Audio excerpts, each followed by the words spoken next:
What's up, gang? So Taffy won't get out of my chair. This is my new office. There she goes. This is my new office, kind of. I mean, I give you a little tour, but it's not finished. Everything here is going under renovations. If you guys are new here, I did just move to my future homestead. So I moved to a new property, looking to homestead it. And I absolutely love it. It's been a journey. Definitely not what I expected, but I am back making videos, so here we are. I got most of my books on bookshelf.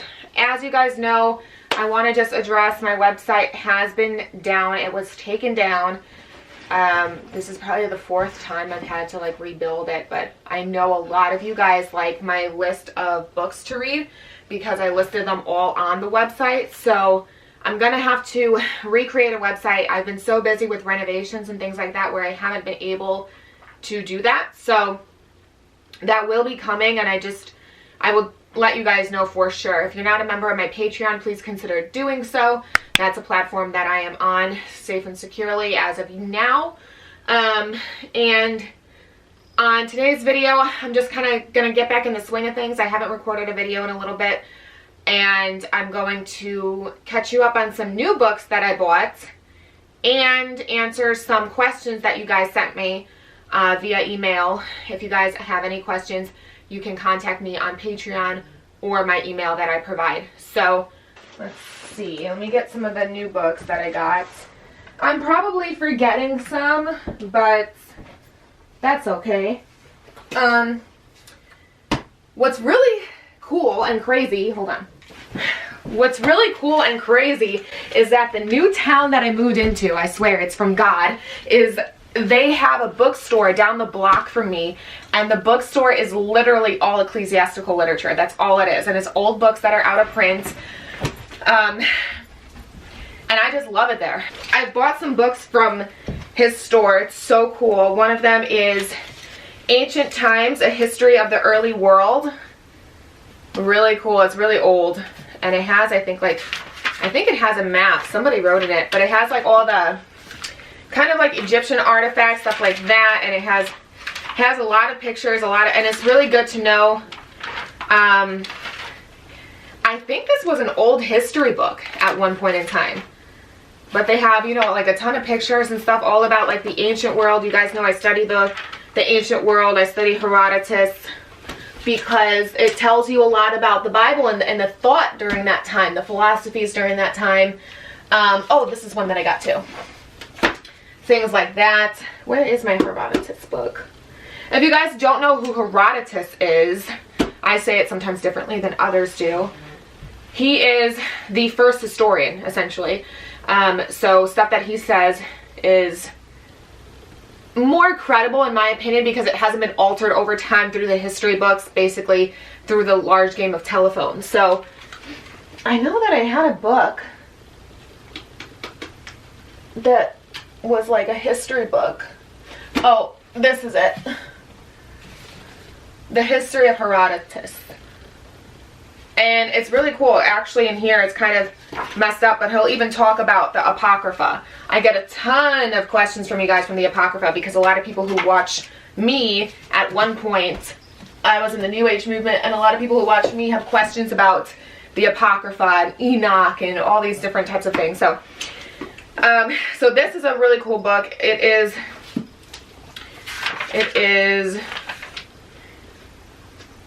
an introduction to the study of ancient history and the career of early man, Gin and Company. So again, I'll get the list up of my books. If I do not have my website up as soon as possible, I'll put the list of books on my Patreon. So just swing by over there. I got this one because a lot of you love to argue with me and say that I'm a Calvinist, to which I'm not, but I wanted to hear the arguments because a lot of the stuff in the Bible is pretty Calvinistic, but it's not at the same time. I have a whole thing about this. Just that, you know, Calvin was not a Calvinist. Just because you believe in predestination does not mean that you're a Calvinist. You know what I mean? So I wanted to read the arguments. I'm very unbiased. If I'm wrong, I'm wrong. One of the weird things that they said in this book, that I thought was offensive was, despite our superlative declarations about the stature of the Bible, we evangelicals find ourselves in the slightly embarrassing position of acknowledging that we do not agree on just what the Bible teaches. So on the very first chapter of the book, they're already saying that they don't take the Bible as law. But very interesting points. Credible points, no. But I definitely want to get into a video on this, kind of like debating with myself. I do that a lot anyway. Because I like to give the truth. I don't like to give what I think. Who cares what I think? It's what the Bible says, you know, in the Bible. Anyway, that's what I think. Constantine, the miracle of the flaming cross. Constantine with the Roman Catholic Church. Just interesting. And it was like on a, where did I get this? I think I got this in a thrift store in Iowa. So I thought that was cool. They actually have a book sale going on this weekend, and I'm gonna go because yes. Some other books that I bought from that bookstore that's down the block from me, which is so cool, is Do Men Believe What Their Church Prescribes by Roland Howells. And it is basically, he compiles all the different sects of Christianity, like Seventh-day Adventists, Arminianism, Presbyterians, Lutherans, and kind of compares them all, Latter-day Saints.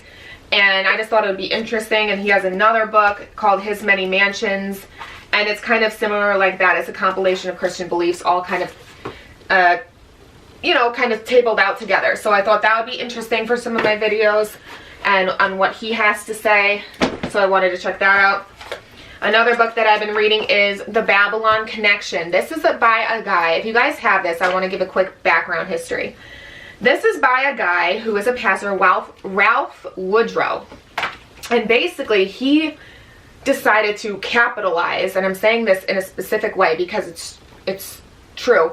He decided to capitalize on going against Hislop's work. Hislop wrote The Two Babylons. A lot of times when someone discusses the pagan origins of practices that we pretty much all participate in today, a lot of anti-Hislops will comment and be like, you're just following Hislop's work. It's not provable. It's not credited, this, that, and the other, even though he lists all his sources. And if you become well-read, meaning reading a bunch of different authors from a bunch of different time periods with a bunch of different beliefs, you'll see what the truth is. So he tries to discredit Hislop, does a terrible job, and I just think it's poorly written. He says things, I haven't finished it yet, but it's just kind of, it just seems very to capitalize. So there's a lot that you need to know in order to even know that what he's saying doesn't really hold any ground, if that makes sense. For example, on page 30, he says that a phallic symbol is not a pagan symbol. So it's, I mean, that's not true. So there's just some things that he says. So I'm going to get into a video on that. I think you guys might be interested, those of you who don't credit Hislop's work or do this, that, and the other. Again, it's going to be kind of another back and forth video. It'll take a long time to make. There's so much. The Two Babylons is one of the books that just has, it's so compact full of information that it's mind-boggling, and it can't even process it all together. So, but it'll be a good project eventually. So I got that, and if you are like me and like to compare one side with the other and meet where the truth lies and use the final authority, which is the Bible, to kind of verify what the truth is with you, then I would suggest that. One of the books that is great, I can't even, huge book, obviously didn't finish it, but it has an awesome glossary in the back. So if you have a comment, so if you have a topic that you want to research more, for example, tree worship. One of the things Hislop talks about is tree worship. The Bible talks about trees and the worship, how Christmas is being pagan. I got some Christmas books that I haven't finished because I'm dabbling too much into everything. I don't even know where I put them. But basically, I'm truly trying to, here is one of them. This is one of them, Christmas in America, because Christmas again was outlawed. It was illegal some 100 years ago. So they talk about the tree worship. They talk about so many things. On the back of it, it says, it's called The Golden Bow by Sir James George Fraser. And it says, the golden bow describes our ancestors' primitive methods of worship, sex practices, magic, strange rituals, and festivals, disproving the popular thought that the primitive life was a simple one. This monumental survey shows that savage man was enmeshed in a nightmare of magic, taboos, and superstitions. Revealed here is the evolution of man from savagery to civilization, from the modification of its weird and often bloodthirsty customs to the entry of lasting moral, ethical, and spiritual values. So this will help explain so many different things in the Bible and kind of how we evolved and things. And I just love that sentence, how they say that disproving the popular thought that primitive life was a simple one, because it wasn't. You know, the ancient times, they practiced all these festivals, these superstitions, this, that, and the third. So if you guys are into stuff like that, check out this book. Again, I get like most of my books on thrift books, so you can get it pretty cheap probably on there. And then this one is this one is Sabbats, A Witch's Approach to Living the Old Ways by Ide McCoy. Ide McCoy was like the witch of witches. Now, witchcraft obviously is not a believable thing. They believe it to be true, but she explains their practices and what everything means. Samhain, which is, we know, the pagan, where Halloween comes from. Saturnalia, Christmas. She explains and she's kind of like a stool pigeon. She's like a rat, a snitch on witchcraft and what they believe, and Yule and the festivals and the tree worship and basically stuff like that, and what it all means to them. Ostara, the spring equinox, which relates to Easter and stuff like that. So it helps give you a little more insight too. And that's kind of what I was trying to say about the two Babylons. There's so many other books that just verify what he says anyway. So even if you hate Hislop for some reason, you can go to different sources and either prove or deny what I found to be proven. Because I even read, even if you guys can see, the Encyclopedia of Biblical, Theological, and Ecclesiastical Literature, one of my best purchases. All prove so many things, have great stuff that other books don't have, and they're completely out of print. They only print, I think, every 20 years, and I think 2021 they were supposed to print a new set, and I don't think it happened, either because of COVID or because everything is so digital now. They never thought to print it, so I bought mine old on eBay. I did an unboxing video on that and a list of books that you need. Check out that video. I have a whole video about different biblical sources that you might want. And then the last one that I had was another book by Edersheim. Edersheim was a Jew. I have a few of his books. One of them is right here, The Temple, Its Ministry and Services. It helps talk a lot about that. And then the other one that I have of him is, I think, Times of the what was it called? The Jewish Social Life. But I don't know where I put that either. Oh, here, Sketches of the Jewish Social Life. This is also by Edersheim. So I have 3 books by him, this one by far being the largest, but it's Ancient, The Life and Times of Jesus the Messiah. So really, really good, juicy info in here, and I just wanted to share those books with you guys. So those are some of the new ones, and I will be, again, updating, but I will be having the list on my Patreon, because it's been taking me, I have so many books, I mean, to write it out and list everything and stuff like that, it's going to take a while. So I'm going to be putting it on my Patreon right now, because there's so much work involved with it. So moving on to some emailed questions that you guys had, so let's get into that.